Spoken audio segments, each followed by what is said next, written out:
চলুন দেখে নিই আজকে রোববারের মেনু। আজকে প্রতিদিনের মতো আমাদের সাদা ভাত, আর আছে ডিম ভরা পাবদার, আলু বেগুন দিয়ে পাতলা করে ঝোল, এটা খেতে ভীষণ ভালো লাগে এই গরমে। আর রোববারে একটু মাংস না হলে যেহেতু জমে না, তো সেই জন্য একটু মাংসের ঝোল করেছি। রাতেরটা তোলা আছে, রাতে মাছ খাবো না আমরা, রাতে শুধু মাংস ভাত খাই সেই জন্য। আর দিনের বেলা অল্প একটু টেস্ট না হলে ভালো লাগে না।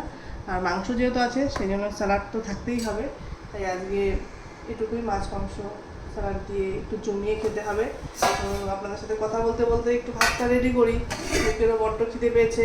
আর রবিবারটা একটু লেটই হয়ে যায় রান্নাবাড়ি করতে, যেহেতু একটু জম্পেশ করে খাওয়া দাওয়া হয়। বাকি দিনগুলো তো স্কুল থাকে, সেই জন্য একটু সেরকমভাবে আয়োজন করা হয় না। তো চলুন, আমরা ভাত বেড়ে নিয়েছি, এখন খাওয়া শুরু করবো। চলুন, ভিডিওটা এখানে শেষ করছি, দেখা হবে আবার পরের ভিডিওতে। আজকে মতন